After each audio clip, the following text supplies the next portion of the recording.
अस्सलाम वालेकुम नाज़रीन, प्रोग्राम एग्री बिज़नेस के साथ मैं हूं आपका मेज़बान डॉक्टर अमजद बुखारी। नाज़रीन, आज हम आम पर बात करेंगे। आम के जो पौधे हैं वो कुछ अर्सा कबल ख़ाबिदगी के अमल में चले गए थे। ये बड़ी डिफरेंट सी बात लगती है, लेकिन ये सच है कि जिस तरह इंसान सोते हैं इसी तरह पौधे भी सो जाते हैं। एक ख़ास अरसा आता है जिसमें वो सो जाते हैं और फिर उस ख़ाबिदगी के अमल से जागते हैं और डॉर्मेंट के पीरियड से बाहर निकलते हैं। तो अब वो ख़ाबिदगी का अमल ख़त्म हो रहा है, पौधे जाग रहे हैं, आम के पौधे भी जाग रहे हैं।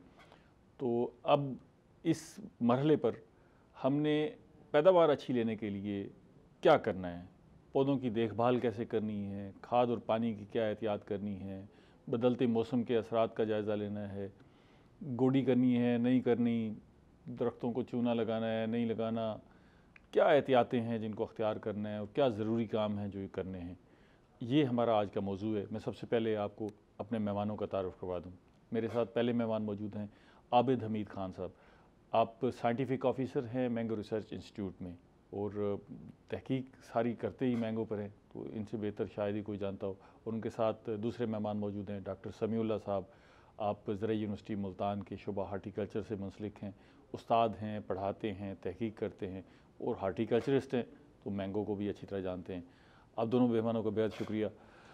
आबिद साहब, वैसे मैंने जो मेरे इल्म के मुताबिक डॉर्मेंसी थी उसके हवाले से बता दिया, तो आप क्योंकि साइंटिफिक ऑफिसर हैं आपके पास इसकी साइंटिफिक रीज़न्स भी होगी। हमें तो बड़ा अजीब सा लगता है ना जी, पौधा सो गया, देखने में तो ऐसी कोई बात नज़र नहीं आती। तो हमें ज़रा बताइएगा कि ये डॉर्मेंसी का अमल होता क्या है, इसका पीरियड आम के पौधों में कितना होता है और वो क्या अलामात हैं जिससे लगता है कि ये पौधा अब सो गया है, और वो क्या अलामात है जिससे लगता है कि अब पौधा जाग गया।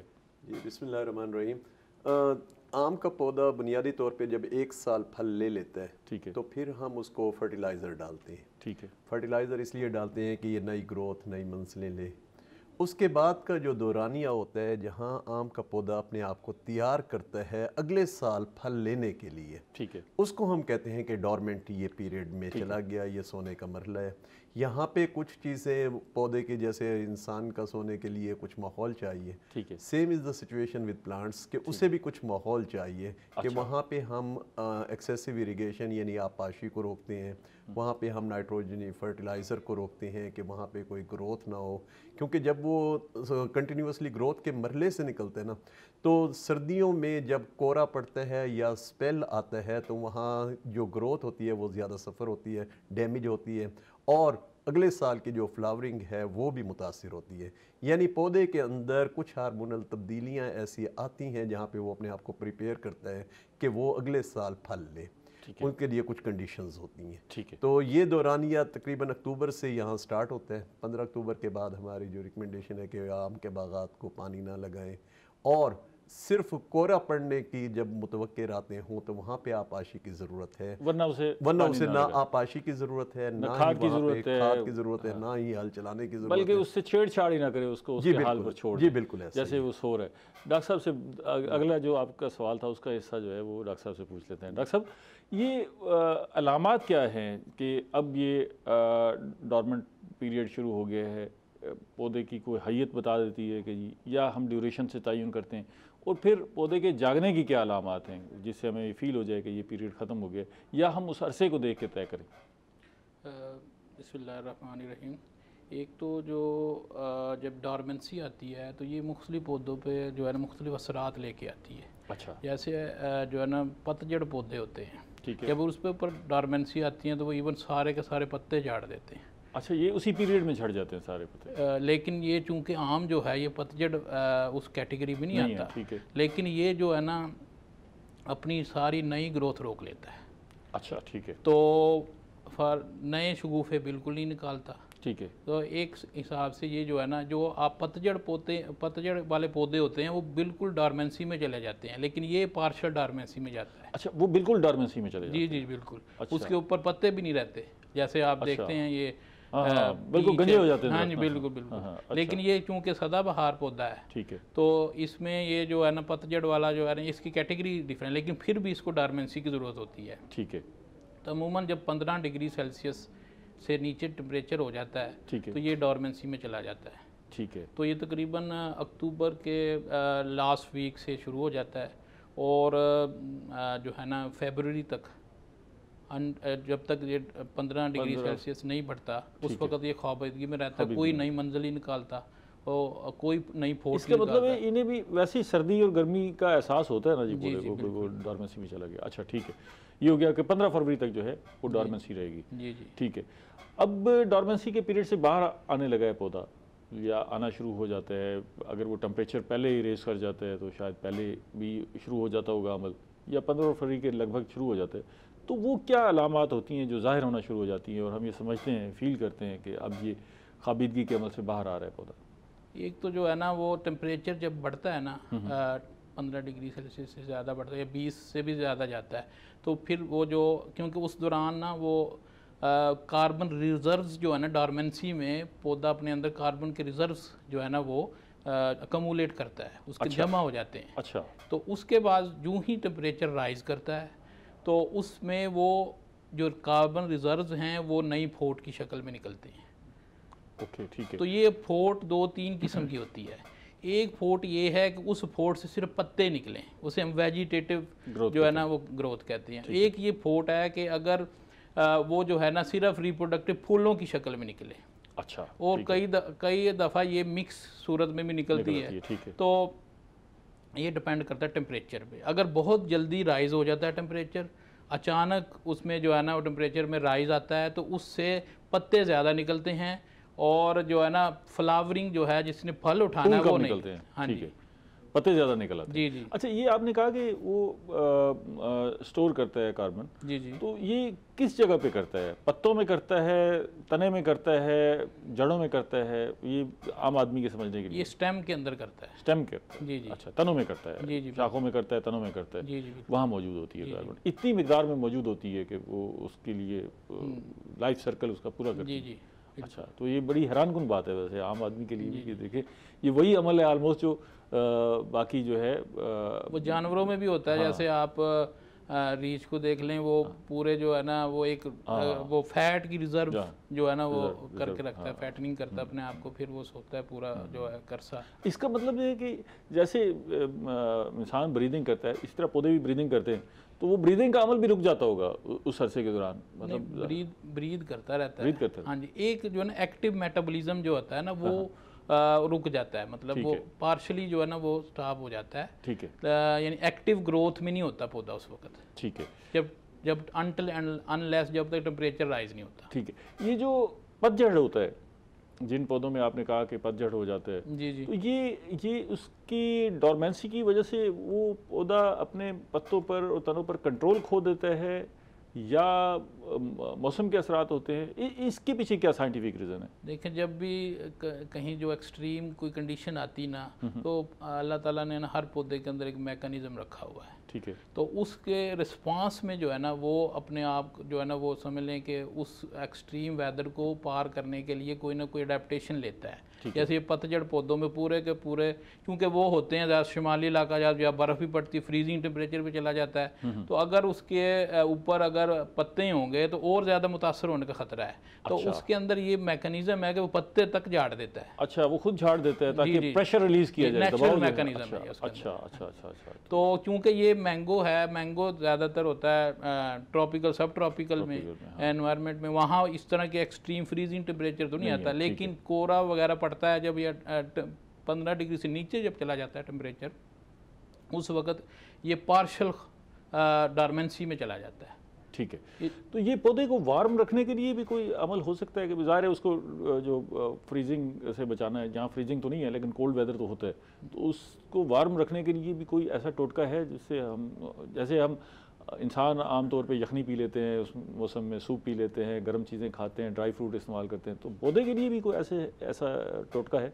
ये बहुत ज़्यादा नीचे टेम्परेचर चला जाए तो वो उसके लिए बहुत ज़्यादा जो है ना वो नुकसान दे सकता है। जैसे फ्रॉस्ट का जो है तकरीबन नियर टू 0 डिग्री सेल्सियस होता है उसका टेम्परेचर। तो जिस मैंगो के लिए जो है ना कोहरा बहुत ज़्यादा ख़तरनाक होता है। ठीक है। तो उस सूरत में फिर उसको मिटिगेट करने के लिए, कम करने का असरात कम करने के लिए उसको फिर हल्का पानी लगाया जाता है, उसको धुआं दिया जाता है ताकि जो है ना वो उसके ऊपर कोरे, उसको कहते हैं अगर फ्रॉस्ट बहुत ज़्यादा पड़े फ्रॉस्ट वाइट, ठीक है, यानी उसका पत्ते झुलस जाते हैं। ठीक है, तो उसको कम करने के लिए जो है ना वो जो लाइट इरिगेशन रिकमेंड की जाती है, ठीक है, और जो है ना धुआं वगैरह दिया जाता है, उससे जो है ना इसके असरात कम हो जाते हैं। अब सब हम इस पे ये डॉर्मेंसी से निकलने के बाद जो है क्या करना है, इस पे हम डिटेल से बात करेंगे। लेकिन पहले मैं आपसे जानना चाहूँगा कि पिछली दफ़ा जो है आम की फसल बड़ी अच्छी थी और फिर अचानक पता लगा कि बड़ा काम ख़राब हो गया और सारा निज़ाम दरम बरम हो गया और आधी से भी कम फसल रह गई। तो इस दफ़ा आप फोर्सी क्या कर रहे हैं, अंदाज़ा क्या लग रहा है कि फसल कैसी है? देखिए, ये जो अब गुज़िश्ता साल है ना, ये पिछले से तो क्वाइट डिफरेंट मुझे लग रहा है। अच्छा, पिछले साल ऐसा हुआ है कि मार्च में हिस्ट्री में पहली दफ़ा है कि मुल्तान का टेम्परेचर 40 प्लस में गया है, और जो फूल निकले हुए थे या शगुफ़े निकले हुए थे वो यकदम जो गर्मी का स्पेल पड़ा है उससे डैमेज हुए। ठीक है, और हमारी वो पैदावार पे बहुत ज़्यादा मनफी असरात आए और हमारी पैदावार सिर्फ 40-45% रही, जो कि हम एक्सपेक्ट कर रहे थे कि एक बम्पर क्रॉप आएगी। उसके बाद आपने देखा कि जो बारिशों का स्पेल आया अगस्त सितंबर में, अच्छा, उसमें वेजिटेटिव ग्रोथ हो गई। अब इस साल जो है, फिर इस साल ये मैंने आपको बताया कि ये डिफरेंट क्यों है। इस साल हमारे कोरे ने बहुत ज़्यादा हिट किया है।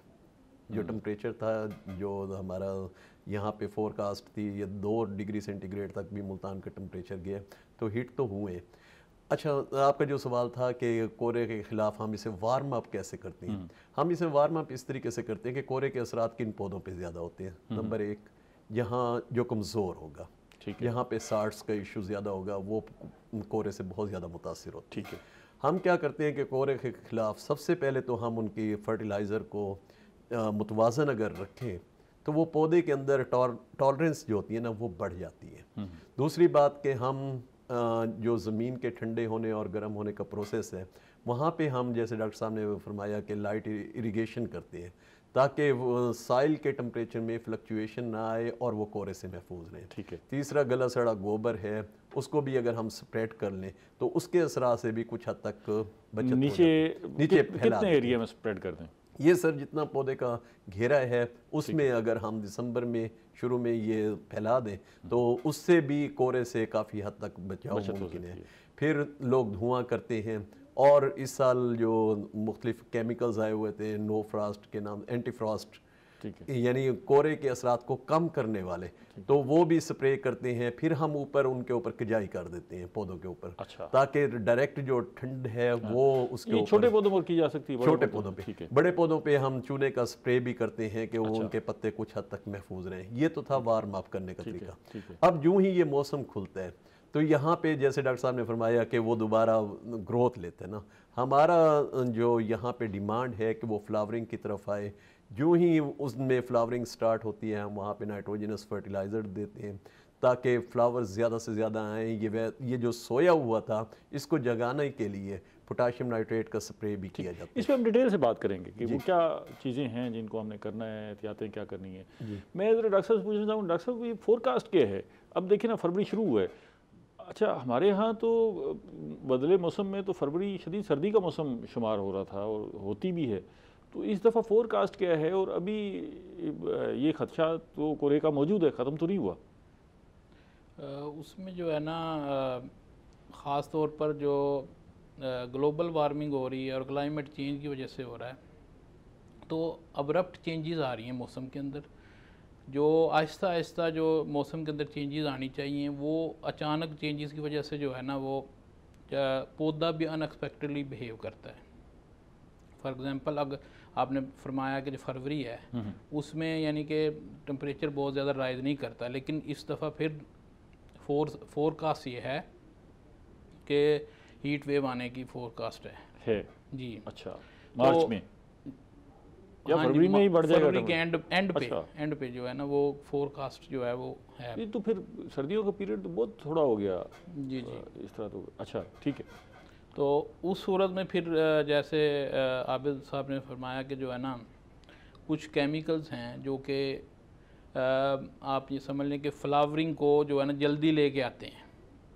ठीक है, उस पर हम बात करते हैं। जी। वो मैं ये चाहता था कि उस पर हम डिटेल से बात करें कि हमने फर्टिलाइज़र किस तरह अप्लाई करनी है, पानी को किस तरह इस्तेमाल करना है और क्या एहतियातें करनी है। पहले मैं ये हमारे आम काश्तकारों को समझने के लिए कि डॉर्मेंसी है क्या और आम पर डॉर्मेंसी के क्या असरात होते हैं, इस पे बात करना चाहता था। एक जो सवाल है वो मैं आपसे वक्फे के बाद पूछूंगा, वो भी बड़ा ज़रूरी है।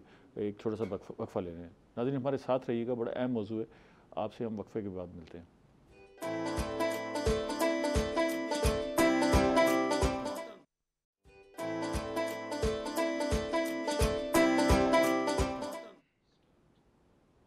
वेलकम बैक नाज़रीन। हम आम की फसल पे बात कर रहे हैं। आम का पौधा खाबिदगी के अमल से बाहर आने की पोजीशन में है या चंद दिनों में आ जाएगा, तो ये खाबिदगी का अमल है क्या, इस सारी सूरत हाल में हमने करना क्या है, इस पर माहिरीन हमें बता रहे हैं कि काश्तकारों के लिए अब क्या क्या चीज़ें ज़रूरी हैं।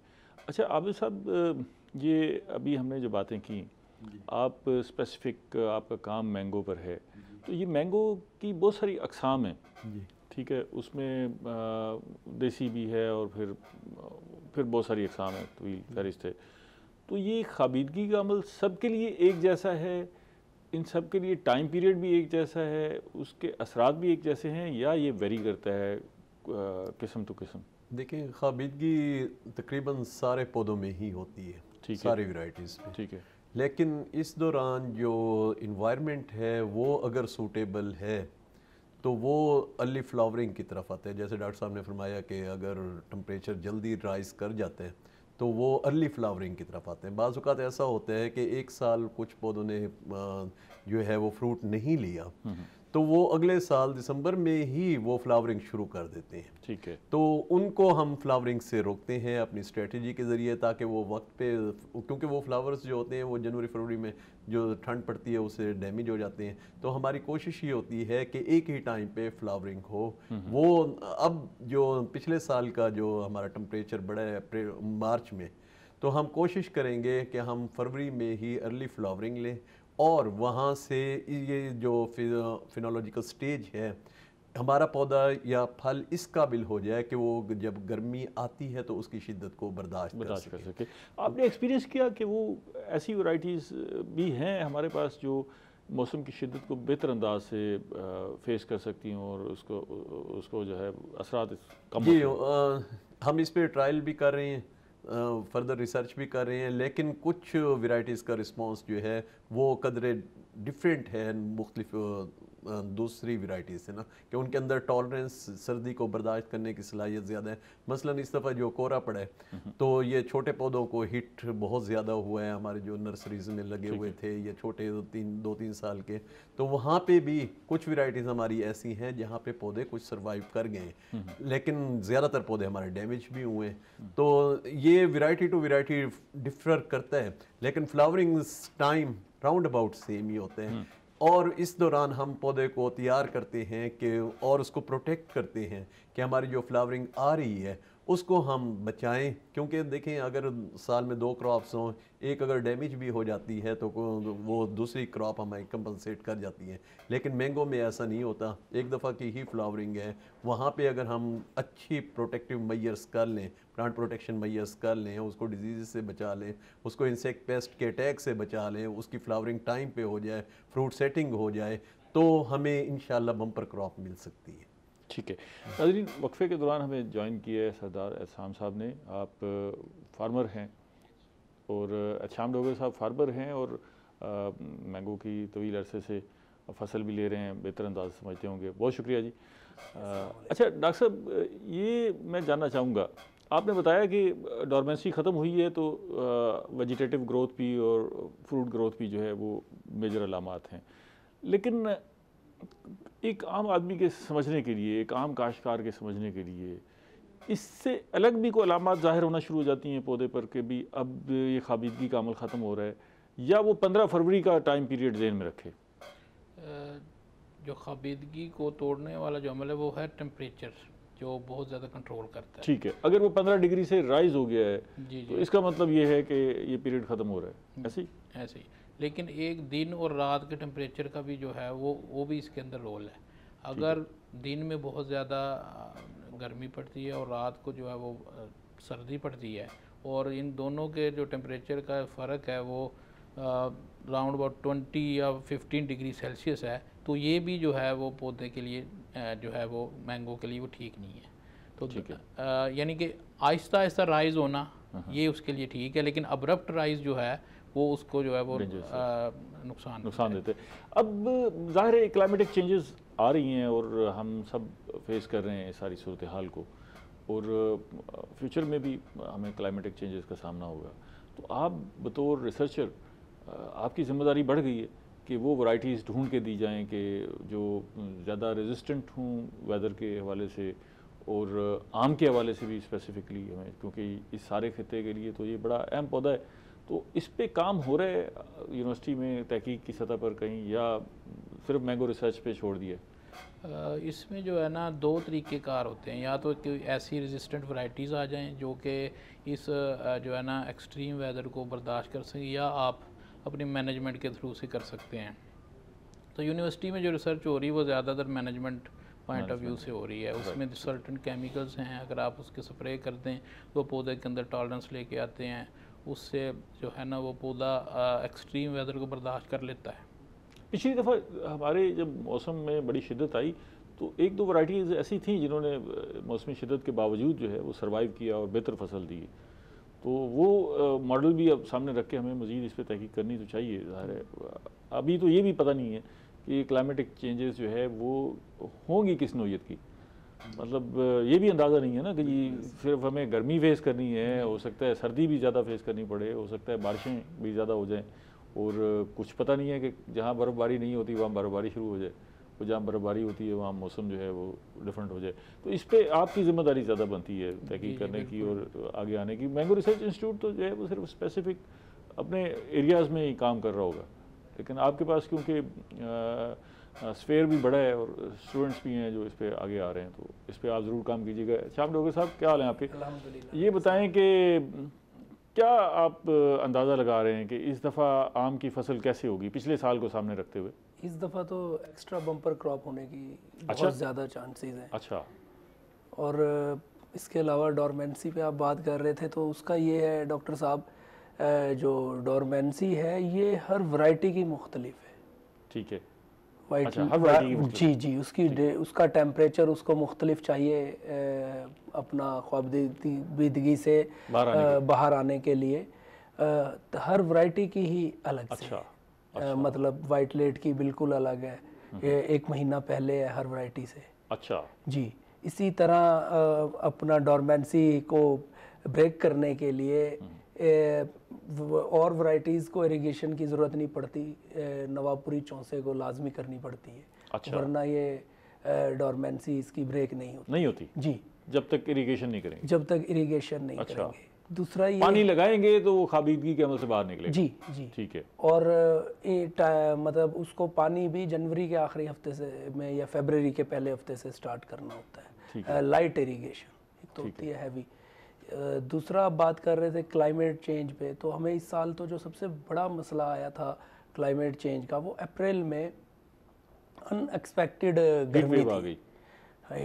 मतलब उस हीट वेव ने सारा फ्रूट ड्रॉप कर दिया तमाम का, तो बहुत ज़्यादा नुकसान हुआ फार्म ग्रोअर्स को। तकरीबन कह लें कुछ ही नहीं मिला जो हमें मिलता था, जो एक हमारे माइंड सेट थे। हम इसी प्रोग्राम में मसाइल हुए फाइनेंशियली हर तरह से। तो एक तो ये है। दूसरा इसकी प्रैक्टिसेस यही हैं कि जो थाईलैंड है वो है ही सारा rain irrigated, Philippine rain irrigated है, जितना भी मैंगो है वहाँ। इसी तरह इंडिया में केरला हो गया, अपना इनकी स्टेट कर्नाटका हो गई, रेन इरिगेटेड है। और हमारे पाकिस्तान के अंदर बहुत कमाल का आम हो रहा है मौसमी चौंसा, ख़ास तौर पे आपके 4 सद्दा के इलाके में। ठीक है। वो बिल्कुल यही वाला मौसम है जो हमें जिसका सामना करना पड़ा। बारिशें भी इंतहाई शिद्दत की होती हैं। सिर्फ हमें इन चीज़ों को समझ के साथ चलने की ज़रूरत है। बाकी साइंस को समझना है। अल्लाह पाक ने इंशाल्लाह, उम्मीद है कि हमें इससे दूर नहीं करना इंशाल्लाह, मगर हमें खुद को इस के करीब लाना है, इसको समझना है, समझना है, इसके मुताबिक खुद को ढालना है। आपकी राय ये है। अच्छा, ये बताएं कि डॉक्टर साहब, ये जो आपने कहा कि एक्स्ट्रा बम्पर क्रॉप की तवक्को है जी, तो ये अल्लाह से उम्मीद लगाई है या कोई इसके असरात भी नज़र आ रहे हैं? असरात जो आम वो एक अपना फ्लावरिंग के लिए अपनी वो ब्रांचेस का जिसको हम कहते हैं मुंह बना लेते हैं, वो उससे अंदाज़ा लगा रहे हैं। अच्छा जी। तो अभी मौसम का खदशा तो बरकरार है, देखें वो किस तरफ लेके जाता है। जैसे पिछली दफ़ा भी हमने बड़ी तवक्को लगाई थी और बड़ी बम्पर क्रॉप की तवक्को थी, अचानक जो है सूरत हाल बदल गई, लेकिन होप फॉर द बेस्ट। और अभी आज का इस प्रोग्राम करने का मकसद भी ये है कि हम वो रास्ते देखें कि अब जैसे ही खाबिदगी से पौधा बाहर आ रहा है तो वो क्या क्या काम हैं जो हमने करने हैं ताकि हम फसल को बेहतर कर सकें और मौसमी असरात से भी बच सकें। मैं अब सब आपसे ये जानना चाहूँगा, अब इसको ज़रा टेक्निकल सेशन को शुरू करते हैं कि खाबिदगी से बाहर आ गया, हमें अलामात नज़र आनी शुरू हुई या हमने लाइट इरीगेशन कर दी है, तो अब फिर पानी के हवाले से हमने करना क्या है? एक हल्का पानी दे दिया, ठीक है, जिससे वो खाबिदगी का अमल टूट गया है, तो अब फिर दूसरा पानी कितने अरसे बाद देना है, फौरी चाहिए, क्या करना है पानी के हवाले से? बिल्कुल, सबसे पहले तो जैसे डोगर साहब ने फरमाया कि खाबिदगी को तोड़ने के लिए ना 3 चीज़ें दरकार होती हैं, एक हाई टेम्परेचर, एक ह्यूमिडिटी, एक नाइट्रोजन। जब भी पौधे को ये इन 3 में से 2 चीज़ें अवेलेबल होंगी, पौधा डॉर्मेंसी से बाहर आएगा। ठीक है, पहली बात। ठीक है। दूसरी बात कि डोगर साहब ने बिल्कुल सही फरमाया कि पिछली दफ़ा जो हमारी क्रॉप हुई है वो बहुत कम हुई है, 40%। तो इस वक्त पौधे बिल्कुल ज़ोर में हैं और इस दफ़ा एक्सपेक्टेड यही है कि बहुत अच्छी फ्लावरिंग होगी, लेकिन हमें अपनी प्लांट प्रोटेक्शन मेजर्स जिसमें इंसेक्ट पेस्ट मैनेजमेंट है, जिसमें डिजीज़ मैनेजमेंट है, हमें उस पे फोकस करने की ज़रूरत है कि हम इन फ्लावर्स को बात कर लेते हैं ना जी। हम तो पानी पे बात कर लेते हैं। पानी हमने एक हल्का पानी शुरू में लगा दिया, ठीक है ना, जिससे वो खाबिदगी से बाहर आ गया। फिर उसके बाद पानी का जो क्या करना, सबसे जो गोल्डन रूल है ना आम के अंदर कि एक दफ़ा आपने इरिगेट किया, ठीक है, जब तक पौधे की कनॉपी के नीचे, छतरी के नीचे 2/3 एरिया बिल्कुल खुश्क ना हो जाए, इसे दोबारा पानी लगाने की ज़रूरत नहीं है। यूं ही आप देखें कि पौधे की छतरी के नीचे एरिया खुश्क हो चुके हैं तो वहाँ आपने इरिगेशन करनी है, ठीक है। और मुसलसल पानी लगने से ये जो डाई बैक का शिकार होते हैं, जिसको आम जिम्मेदार मुँह सड़ी का कहते हैं, ये भी ज़्यादा पानी की लगने की वजह से है। पौधे हमने जो ऑब्जर्व किया है, यहाँ आम का पौधा पानी की कमी की वजह से नहीं मर रहा, आम का पौधा पानी की ज्यादती की वजह से मर रहा है। हमें जुडिशियस इरिगेशन, असल में हमारे पास मसला ये है कि यह पानी नहीं होता या फिर वाफिर मिकदार में होता है। तो फिर जब वाफिर मिकदार में होता है, जब हम इंसान भी यही करते हैं ना, जब पानी अच्छा पानी दस्तियाब हो तो एक गिलास की बजाय 3-4 गिलास पी लेते हैं, चले। लेकिन उसमें सर नेगेटिव इम्पैक्ट बहुत ज़्यादा आता है। जब एक दफ़ा आपने पानी लगाया, अभी ज़मीन गीली थी और पानी वहाँ मौजूद था, खाली रकबे को देख के ज़िम्मेदार ये समझता है कि इसको दोबारा पानी की ज़रूरत है। ठीक है। पौधे के नीचे, कनॉपी के नीचे जो है ना, वहाँ ज़मीन को देखने की ज़रूरत है कि यहाँ अगर मॉइस्चर मौजूद है तो हम इरिगेट ना करें, क्योंकि जब मुसलसल इरिगेशन करेंगे वहाँ पे रूट रॉटनिंग होगी, वहाँ पे हमें फिर ऊपर शाखें सूखी हुई नज़र आएंगी। अच्छा, आजकल तो गोडी होती नज़र नहीं आती क्योंकि नज़रियात चेंज हो गए जी। तो पहले वो सफोकेशन ख़त्म करने के लिए कनॉपी के नीचे लोग गोडी भी करते थे, तो अब इसकी ज़रूरत है, इसकी कोई अहमियत है या कोई ज़रूरत नहीं है? सर, गोडी का बुनियादी मकसद क्या है कि आपने जड़ी बूटियों की तलफी करनी है, पहली बात तो ये है। दूसरी बात ये है कि अवेलेबल जो न्यूट्रिएंट्स हैं उनको बढ़ाना है। तीसरा सबसे अहम मकसद ये होता है कि वाटर कंजर्वेशन के कुछ हद तक इसमें मॉइस्चर मौजूद रहे। तो जड़ी बूटियों की जो तलफी है उस यहाँ जो हमारा आजकल का सीज़न है, यहाँ पे आप रोटावेट कर सकते हैं, ठीक है, उनको इनकॉर्पोरेट करेंगे, छिलाई कर सकते हैं। वो उससे क्या होगा कि कुछ बागात में जहाँ मैंगो मिलीबग के अंडे मौजूद हैं, ठीक है, वो भी एक्सपोज हो जाएंगे टुवर्ड सनलाइट और वहाँ पे उनकी मॉर्टेलिटी हो जाएगी। फिर तो रोटावेट कर देना बेहतर है, रोटावेट कर देना चाहिए, वो चाहे मैकेनिकल अंदाज से हो या हाथ से हो। हाथ से गोड़ी भी तो रोटावेट कर दें तो ज़्यादा बेहतर कर दें, बेहतर। ठीक है डॉक्टर साहब, ये जो पानी का अमल तो हमने जांच लिया, अब फर्टिलाइज़र्स की, खाद के इस्तेमाल को किस तरह हमने मैनेज करना है आफ्टर खाबिदगी के अमल? आम तौर पे जो आम को 2 सीज़न में साल में 2 दफ़ा खाद दी जाती है, ठीक है। एक उसकी हार्वेस्टिंग के बाद दी जाती है और एक जब वो फ्लावरिंग से पहले दी जाती है। तो चूँकि अब खाबिदगी जो है वो टूट रही है, अब जो है ना अप्लाई जो है वो खाद की ज़रूरत है, ख़ास तौर पर नाइट्रोजन, फास्फोरस और पोटाश की। ठीक है। तो ये जो है ना इसकी मिकदार भी बता दें। मिकदार जो है ना इसके एज के हिसाब से होती है। ठीक है। तो अगर आम तौर पर जो है ना 15 साल का अगर पौधा है, उसको तकरीबन जो है वो 1500 ग्राम नाइट्रोजन चाहिए होती है, ठीक है, और उससे जो है ना 750 ग्राम फास्फोरस, आधी मिकदार में फास्फोरस, और उतनी ही पोटाश 750 ग्राम में जो है ना पोटाश चाहिए होती है। तो हम जो है वो नाइट्रोजन को स्प्लिट कर लेते हैं। तो उसमें फिर नाइट्रोजनी खादें हैं, कुछ यूरिया है जैसे नाइट्रोफास है, उसको अप्लाई करें नाइट्रोजन को, और इसी तरह जो है ना फास्फोरसी खादें जैसे DAP है, उससे फास्फोरस मुहैया होती है, और इसी तरह से जो है वो SOP सल्फेट ऑफ पोटाश से उससे पोटाश मिलती है। तो ये डिपेंड करता है कि किसके पास कौन सी खाद दस्तयाब है, उस लिहाज से हर एक के अंदर परसेंटेज है। जैसे 46% है नाइट्रोजन यूरिया के अंदर, सॉरी।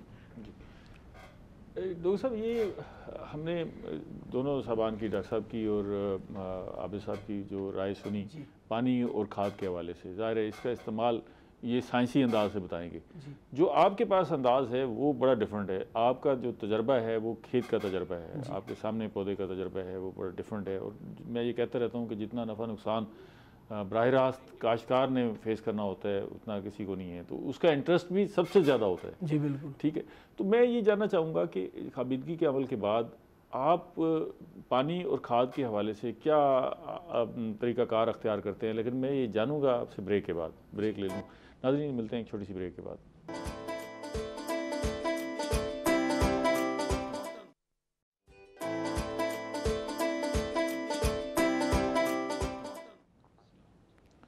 वेलकम बैक नाज़रीन, हम आम की फसल पे बात कर रहे हैं और माहिरीन हमें बता रहे हैं कि खाबिदगी का अमल ख़त्म हो रहा है, पौधे जाग रहे हैं, तो फिर अब आपने क्या करना है, क्या एहतियातें करनी है और क्या चीज़ें ज़रूरी हैं जो आपने करनी है ताकि फसल और पैदावार अच्छी हो सके। जी डॉक्टर साहब, मैं एक सवाल आपके पास छोड़ गया था कि आपके पास जब ये पौधे खाबिदगी के अमल से बाहर निकलते हैं तो फिर पानी किस तरह आप अप्लाई करते हैं और खादों का क्या फार्मूला है जिसको आप आम की फसल पर अप्लाई करते हैं? जी डॉक्टर साहब, पहले तो ये है कि हमारे यहाँ मतलब पाकिस्तान हम लोग बड़ा सबके ही तकरीबन माइंड सेट हैं कि हम बड़े टॉप पे हैं मैंगो प्रोडक्शन के हवाले से। हालांकि हम 7वें नंबर पे हैं और दुनिया में कोई 8 ममालिक टोटल होंगे जो मैंगो प्रोड्यूस करते हैं। 8वें हम जी 7वें नंबर पे, कमाल नहीं है। तो हमारे पास दूसरा, हमारी जो प्रैक्टिसेस हैं इनमें से 99% जितने भी ग्रोअर हैं वो साइंटिफिक प्रैक्टिसेस नहीं करते, वो करते हैं मौरूसी दादा। अच्छा, जो वाला साहब जो उनको मिली वर्षे में किसी पुराने मुलाजम से मिली, उसके फिर के जी यूं ही करते थे, तो बस वो वही सिलसिला चलता रहता है। दूसरा यहाँ माइंड सेट है हमारे यहाँ कि आम को पानी बहुत चाहिए होता है। एक बड़ी देसी मिसाल है कि आम के पाँव बर्फ में होने चाहिए और सर आग में होना चाहिए। ये एक बड़ी यहाँ माइंड सेट है। अच्छा, तो जिस तरह अपना डॉक्टर साहब ने बताया कि आम का पानी आम ओवर इरिगेशन से ख़राब होता है, ना कि वो कम पानी से नहीं खराब, कम पानी से ख़राब होता है। तो अपना मैं तो 1 साल पहले से खाद का बिल्कुल इस्तेमाल ज़ीरो कर चुका हूँ। दुनिया भर में आम को खाद का इस्तेमाल जो बड़े ममालिक है नहीं किया जाता। आप ज़ीरो कर चुके? जी, पानी का मेरा अब इतना अखराजात हो गए कि जितने मैं पहले 5 एकड़ में लगाता था उतना अभी मैं कह सकते हैं कि 50 एकड़ में लगाता हूँ। अच्छा जी, मैंने वो ट्रेंच सिस्टम पे आ गया जिसको कुदरती सिस्टम कहते हैं। अमेरिका में, कैलिफोर्निया में वही राइज है, इंडिया में बहुत से इलाकों में वो है। वो अपना उसके अंदर सिर्फ मैंगो को फर्टिलाइज़र तो बिल्कुल ज़रूरत नहीं होती। और जो उसके असरात क्या मुरतब हुए? फसल ठीक? सर फसल ठीक, साइज़ बहुत अच्छा हो जाता है, आम की क्वालिटी जो है वो कमाल हो जाती है, साइज़ सबसे अच्छी, जायका उसका बड़ा अच्छा हो जाता है। तो ये डॉक्टर साहब, ये तो आपके फार्मूले को डॉक्टर साहब ने उलट के रख दिया, कहते हैं ज़रूरत ही नहीं है खाद देने की, पानी भी इतना में जो है ना वो एक तो ज़मीन की अपनी एक सलाहियत होती है, फर्टिलिटी इसे कहते हैं। उसके बाद जो है ना वहाँ पर मल्चिंग की जाती है जिससे जो सॉइल के अंदर माइक्रोब्स हैं वो जो है ना ऑटोमेटिकली जो है ना वो न्यूट्रिएंट्स को रिसाइकिल करते हैं। ठीक है। तो ये सारी चीज़ें जब होंगी तो उस सूरत में फिर खाद देने की ज़रूरत नहीं है। ठीक है, लेकिन ये हमें फार्मूला बताना तो चाहिए, ये तो बड़ा आसान रास्ता है। अब तो मैंगो रिसर्च वालों इसी फार्मूले पे अमल करवाते हैं, मतलब उनकी हदायत यही है। सर ऐसे है कि यहाँ वेरी करता है कि आपकी प्रीवियस प्रैक्टिसेस कैसी रही हैं। अच्छा, 1 साल तक तो क्वाइट पॉसिबल है कि ज़मीन के अंदर सरखेज़ी मौजूद हो। ठीक है, वहाँ पे जो डोगर साहब की प्रैक्टिसेस हैं कि ऑर्गेनिक मैकेनिज्म को अडॉप्ट किया जाए, वहाँ पे नाइट्रोजन फिक्सिंग शायद वो सारी फसलों के लिए ना कर रहे हो जी, लेकिन आम की फसल के लिए लेकिन सर यहाँ मैं ये कहूँगा कि पौधे को आफ्टर फ्रूट हार्वेस्ट जब फल तोड़ा जाए वहाँ पे नाइट्रोजन, फास्फोरस और पोटाश की अशद ज़रूरत होती है कि उसे फास्फोरस भी फुल डोज दी जाए, उसको पोटाश की हाफ डोज दी जाए और 2/3 डोज ऑफ नाइट्रोजन दिया जाए ताकि वो न्यू फ्लैशेस ले और आगे चले। ये डोगर साहब, ये आप ज़मीन के तजिए से ये फैसला कर रहे हैं कि भाई ज़रूरत नहीं है अब मेरी ज़मीन के तजिए से अपनी मतलब पर्सनल एक्सपीरियंस से ये अच्छा फैसला कर चुका हूँ, अप्लाई कर चुका हूँ। अच्छा, मेरे समेत बहुत से बड़े मतलब मैंगो ग्रोअर्स ये कर आबिद साहब जो है मैंगो रिसर्च इंस्टीट्यूट को रिप्रेजेंट कर रहे हैं, तो ये अभी भी इनकी राय है कि जो न्यूट्रिशन ज़रूरी है वो फर्टिलाइज़र की सूरत में जो है मिलनी चाहिए पौधे को, लेकिन आप कह रहे हैं कि हम इसके बगैर काम ठीक। कितने अरसे से आप बगैर खाद के कर रहे हैं? 2 साल से। 2 साल से जी, रिजल्ट ठीक आ रहे हैं? बहुत अच्छा आ रहा है, पहले से बहुत अच्छा, कोई पौधा बीमार नहीं रहा। अच्छा, तो फिर क्या मल्चिंग करते हैं आप? मल्चिंग और ट्रेंचिंग सिस्टम, जिसे नाली का सिस्टम कहते हैं, ठीक है, वो किया हुआ है। अच्छा, मल्चिंग प्लस ट्रेंच। वो ज़रा देखें ना, ये एक प्लेटफॉर्म है, बाकी काश्तकार भी सुन रहे हैं। जी बिल्कुल, ठीक है ना, तो आपका जो तरीका है इस आम की मैनेजमेंट का, वो ज़रा बता दें हमें मुख्तसर अंदाज में कि पानी किस तरह दे रहे हैं और खाद के मुतबादिल के तौर पे किस तरह की कैनोपी के इर्द गिर्द मैंने अपना 2 फीट की चौड़ाई की नाली बनाई है, जो गहराई में भी 2 फीट ही है तकरीबन। ठीक है, 1.5 फीट उसकी चौड़ाई कह सकते हैं और 2 फीट उसकी गहराई कह सकते ठीक है, हैं। सिर्फ उसमें इरीगेट करते हैं और उसके लिए बेहतर तरीका तो नेक्स्ट इरीगेशन के लिए होता है मॉइस्चराइज। आपको जो 2 फुट गहरी और 2 फुट वाली जो नाली आपने बना दी है, उसको पानी से भर देते हैं? जी, उसको एक बार पानी से एक दफ़ा पानी से फुल भर दिया, भर देते हैं, फिर आप उसे छोड़ देते हैं? छोड़ देते हैं। वो एनफ है, वो थोड़ा थोड़ा जो है वो पौधे को मिलता रहेगा जी, पानी? और उसके बाद तकरीबन अगले पानी की ज़रूरत 20 से 25 दिन बाद पड़ती है। हमारे रवायती तरीके में पानी की ज़रूरत 5वें दिन ही पड़ जाती है। नेक्स्ट इरीगेशन की जो नीड होती है, अच्छा, हमारा पानी जो तो सूख जाता होगा, दूसरे दिन ही पानी सूख जाता होगा, तो आपको कैसे अंदाजा होता है कि अब जी, हाँ। वही मैं बताना चाह रहा था कि उसके लिए सबसे बेहतर हल तो होता है मॉइस्चर मीटर। ठीक है, मगर वो हमारे किसी के लिए तकरीबन फ़िलहाल अफोर्डेबल नहीं है। 7 लाख उसकी कॉस्ट है, इंपोर्ट करवाना पड़ता है। तो इसलिए उसका आसान सा तरीका देसी ये होता है कि जो उस जगह से मिट्टी ली जाती है उसको मुट्ठी में बंद किया जाए। अगर उसका वो पिन्ना बन गया तो उस इरिगेशन की ज़रूरत नहीं है, अगर नहीं बना तो आपने नेक्स्ट इरिगेट कर देना है। ठीक है, इसकी बचत पानी की ये है डॉक्टर साहब के, जब नालियां ही होंगी तो आपने नालियों में ही पानी लगाना है, साइड की सारी जगह आपकी वो सेव हो जाएगी। अच्छा, ये तो हो गया इरिगेशन का तरीका का। जी, अब खादें आप नहीं डाल रहे? जी, खादें ठीक है, नहीं डाल रहे। तो उसका मुतबादिल क्या कर रहे हैं? कुछ भी नहीं। जब आप नेचुरल सिस्टम पे आते हैं, जो डॉक्टर साहब बता रहे थे, माइक्रोब सिस्टम मल्च के अंदर, ज़मीन कुदरती अपने इलाज खुद करना शुरू कर देती है। ठीक है, वो तरीकाकार बता दें, वो मल्चिंग का तरीकाकार बता दें। अच्छा, फिर आप कोई नामियाती मादे इस्तेमाल करते हैं, क्या करते हैं, वो कोई रास्ता? अपना बाहर से तो अब कोई प्रैक्टिस नहीं अप्लाई नहीं कर रहा। ठीक है जी, मल्चिंग ये है कि कैनोपी की जो जितनी कैनोपी है, वो जो ट्रेंच के साइड अंदर, उस सारे को हम ढांप देते हैं किसी भी चीज़ से। मल्च वो केले की हो सकती है, किसी भी चीज़ की बाकियात हो सकती है, ठीक है, कमाल की, धान की। ठीक है, ये जो कोरे का सीजन होता है उसमें भी ढांपे रखते हैं? वो तो पूरा साल ढंपी रहेगी। कोरे के लिए भी मददगार होती होगी? कोरे के लिए भी इंतहाई मददगार है। अच्छा, आबिद साहब, ये डिफरेंट बातों की इनकी तस्दीक करना चाहूँगा। सबसे पहले तो ये ट्रेंच टेक्नोलॉजी जो है मैंगो रिसर्च इंस्टीट्यूट मुल्तान की ही काविश है। ठीक है, ये हमने डाई बैक इफेक्टेड प्लांट्स, जो मैंने आपको बताया कि मुंह सड़े का जिसका नाम दिया जाता है, उसकी ट्रीटमेंट के लिए बनाया था। ठीक है, बुनियादी तौर पे ये होता है कि जितना पौधे का घेरा है, उस घेरे के बाहर हम तकरीबन 2 फुट चौड़ी और 3 फीट गहरी हम एक ट्रेंच बनाते हैं। ठीक है, एक दफ़ा पानी लगाने से उसको भर दिया जाता है और जब तक वो ट्रेंच का पानी 100% खुश्क ना हो दोबारा उसमें पानी नहीं लगाना। ठीक है। और जो स्लोप है वो भी तने के साथ मिट्टी का इस तरीके से लगाते हैं कि अगर बारिश भी हो तो वो पानी ट्रेंच में आ जाए। ठीक है। अच्छा, दूसरा उसमें हम कवर कर देते हैं कि मल्च से, ठीक है, कि जो वाटर अंदर जा रहा है वो कंजर्व रहे। ठीक है, उससे बहुत ज़्यादा इवेपोरेशन ना हो, उससे बहुत ज़्यादा जो डाईबैफ इफेक्टेड प्लांट्स थे वो रिकवर करना शुरू हो गए। ठीक है। लेकिन पौधे की मैं दोबारा कहूँगा कि उसको जो नाइट्रोजनस फर्टिलाइज़र कुछ हद तक ज़रूरत है, अगर वहाँ पे सिस्टम डेवलप हो जाए वेल एंड गुड, अगर नहीं होता तो उसको ज़रूरत होगी वहाँ पे हमें खाद भी अप्लाई करना। रवायती तरीक़ाकार के मुताबिक तो 100% ज़रूरत होगी। जो एक हमारे यहाँ प्रैक्टिसेस चल रही हैं उसके मुताबिक तो वो तो 100% चाहिए। 100% न्यूट्रिशन भी चाहिए, इरिगेशन भी उसी तरह चाहिए जिस तरह की जाती है। ठीक है।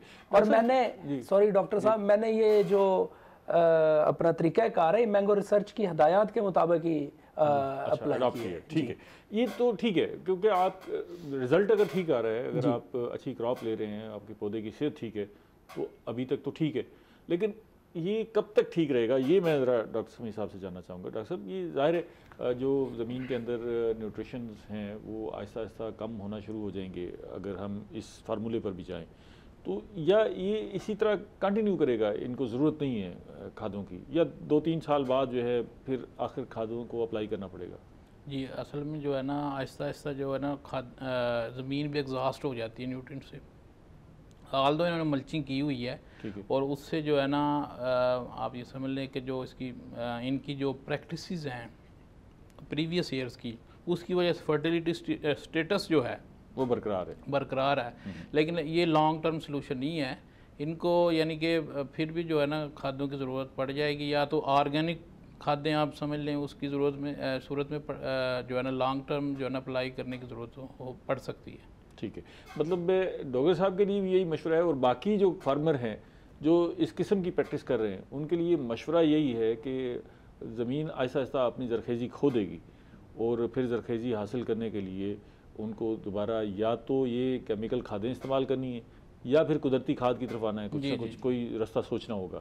और फिर ये इनके लिए ये सारा जांचने का तरीक़ाकार क्या है कि ये मट्टी का तजिया करवाएं या पौधे की सेहत दे के फ़ैसला करें कि अब खादों की ज़रूरत है इसलिए हम मज़ीद डिले नहीं करना चाहिए, क्या वो तरीक़ाकार है? वो जो है ना मट्टी का तजिया होता है, ज़रूरी है, उसमें ये 2-3 डेप्थ से करवाया जाता है, गहराई से, तो उससे हमें पता लग जाता है कि अवेलेबल जो न्यूट्रिएंट्स हैं वो कितनी मिकदार में हैं।